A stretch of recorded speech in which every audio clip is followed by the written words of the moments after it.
ऐसी रिपोर्ट्स को दबाएंगे, छुपाएंगे और ये मेन स्ट्रीम मीडिया का जो देशद्रोह का जो चेहरा है वो उजागर करता है।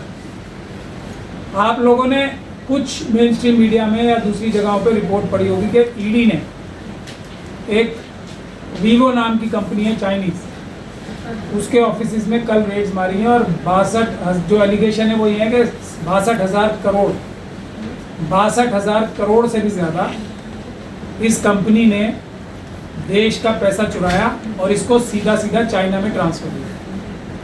अभी अप्रैल के महीने में ही एक और कंपनी चाइनीज़ जो थी Xiaomi, ये दोनों मोबाइल फ़ोन कंपनीज हैं प्राइमरी, उसने भी ईडी ने उसके ऊपर रेड की थी और 5,500 करोड़ का जो है चोरी करके उसको भाग गई थी। ये कंपनी के भी जो डायरेक्टर हैं मिस्टर जैन, मनु जैन के, वीवो कंपनी के भी जो इंडिया में पोस्टेड डायरेक्टर्स थे वो सब इंडिया छोड़ के भाग चुके हैं, ऐसा ईडी की खबरें ही बता रही हैं। मैंने आपको अप्रैल में भी ये बात बताई थी कि असली देश के खिलाफ साजिश जो ये आरएसएस और बीजेपी की सरकार कर रही है और जिसके लिए मैं बार बार आह्वान कर रहा हूँ ऑपोजिशन पार्टियों से भी, लेकिन कोई भी ऑपोजिशन पार्टी मजबूती के साथ इस इशू को नहीं उठा रही है। ये उनकी मेरे ख्याल से कमी है या उनके जो फ्रंट लाइन जो उनके कार्यकर्ता हैं वो शायद आरएसएस, बीजेपी और अमित शाह साहब की ईडी और सीबीआई और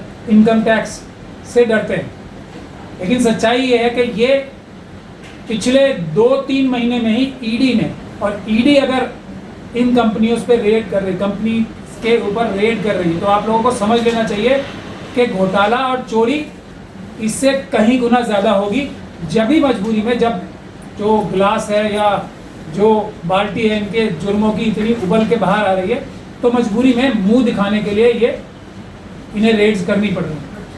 लेकिन इनके खिलाफ कोई भी मजबूत कार्रवाई नहीं होगी, जैसा कि ईडी की रेड में से खुद पता लग रहा है कि वो बता रहे हैं कि कुछ उन्होंने 60 या 90 लाख रुपए पकड़े हैं और 2 गोल्ड की बार्स पकड़ी हैं। 62,000 करोड़ रुपए देश के चुरा के भाग गए वीवो कंपनी के डर पे। लेकिन वीवो आज भी काम कर रही है, Xiaomi आज भी इंडिया में काम कर रही है।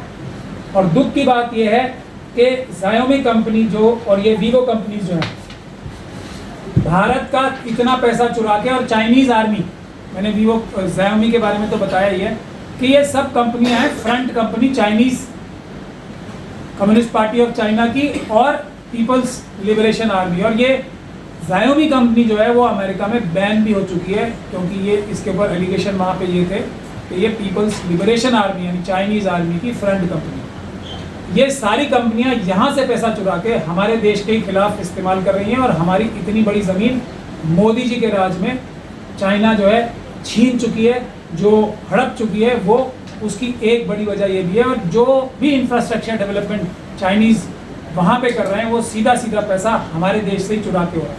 तो ये जो 2 कंपनियाँ Xiaomi, वीवो और Oppo, 3 कंपनियाँ, इन्होंने अब एक नया रास्ता निकाला है कि ये कंपनियों का तो जुर्म का जो पैमाना इतना ज़्यादा बाहर आ चुका है, बढ़ चुका है, तो इन्हें भागना पड़ेगा। तो 2 कंपनियां हैं, लावा इंटरनेशनल और डिक्सन टेक्नोलॉजी। ये इन कंपनियों में अपना बिजनेस ट्रांसफर कर रहे हैं और मोदी जी की सरकार, आरएसएस की सरकार ये कह रही है कि हम इनको कैश इंसेंटिव दे रहे हैं क्योंकि ये लोकल कंपनियां हैं। लेकिन ये मैन्युफैक्चरिंग किसकी करेंगे? Xiaomi कंपनी की, वीवो कंपनी की, वीवो कंपनी की और Oppo की, और फिर उसको एक्सपोर्ट करेंगे। इसका फायदा भी किसे पहुंचेगा? चाइना को ही, क्योंकि ये इन्हीं कंपनियों की मैन्युफैक्चरिंग कर रहे हैं। आप लोग गूगल करके या दूसरी तरीके से नेट के जरिए आप ये आराम से ढूंढ सकते हैं कि लावा इंटरनेशनल कंपनी के डायरेक्टर्स कौन हैं और डिक्सन जो कंपनी है, ये 2 कंपनियां जिनको इस्तेमाल किया जा रहा है इन 3 चाइनीज कंपनीज द्वारा, तो इनके डायरेक्टर्स कौन हैं और उनके तार कहाँ आरएसएस और बीजेपी से जुड़े हुए हैं, ये बहुत ही आराम से आपको पता लग जाएगा अगर आप थोड़ी सी भी रिसर्च करें। लेकिन मेरा एक बड़ा सवाल और है, जो ये वीवो कंपनी है, वीवो जो भी बोलते हैं इसे, ये जो कंपनी है ये 2014 में इंडिया में आई, Xiaomi 2014 में इंडिया में, 2014 में एक और भी चीज़ इंडिया में आई, मोदी जी की सरकार आई है ना। कोइंसिडेंस बता रहा हूँ मैं आपको, कितना बड़ा कोइंसिडेंस है। चलिए आगे चलते हैं। दोनों ही कंपनीज इंडिया में आई और इंडिया पे कब्जा कर लिया इन्होंने 2014 में आके। 1-2 साल में ही पूरे इंडिया की मोबाइल की मार्केट पे कब्जा कर लिया। इस सब के बारे में तो मुझे कुछ बताने की जरूरत नहीं है। लेकिन 2015 में एक और भी अच्छा काम हुआ। अच्छा या बुरा आप लोग तय करेंगे, देश की जनता तय करेगी। जो जय शाह साहब हैं, अमित शाह जी के सुपुत्र जो हैं, वो 2015 में, मैं उनका ये विकिपीडिया पे देख रहा हूँ, 2015 में वो board of cricket control in India BCCI के फाइनेंस और मार्केटिंग कमेटीज के जो हैं वो मेंबर बन गए 2015 में। और उसके बाद से ये बहुत ही जल्दी, एक और मैं डॉक्यूमेंट आपको दिखाना चाह रहा हूँ। ये वाइवो कंपनी जो है, IPL जो है, कितना बड़ा फाइनेंशियल इम्प्लीकेशन है आप सब लोगों को पता ही है।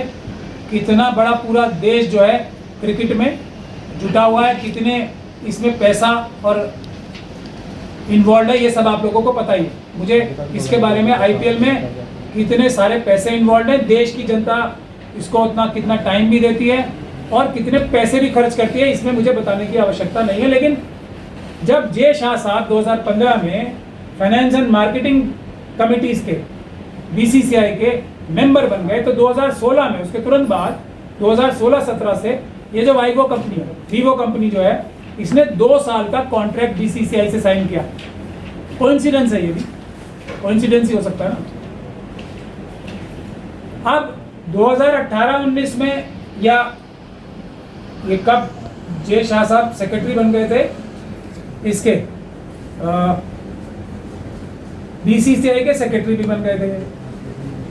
आज तो एक तरह से रूल ही कर रहे हैं, ब्रिजेश पटेल साहब चेयरमैन है और ये इसके सेक्रेटरी हैं शायद। दोनों किस स्टेट से आते हैं मुझे बताने की जरूरत नहीं है, अगर है तो मैं बता भी देता हूँ। हमारे एक वेस्टर्न बॉर्डर पे एक स्टेट है गुजरात नाम का, ये दोनों वहां से।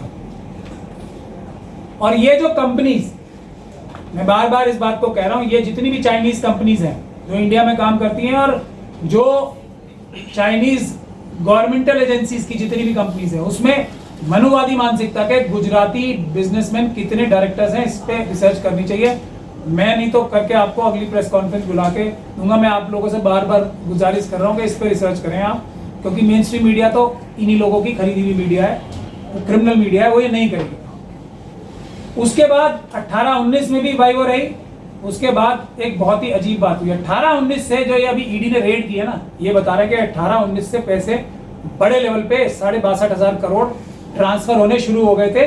और एक मुंह दिखाने के तौर पे 2020 में ड्रीम 11 नाम की एक कंपनी है जिसको IPL की स्पॉन्सरशिप इन्होंने एक तरह से ऑफलोड कर दी थी। लेकिन 2021 में दोबारा वीवो कंपनी ही इसकी स्पॉन्सर बन गई। तो जिस कंपनी ने,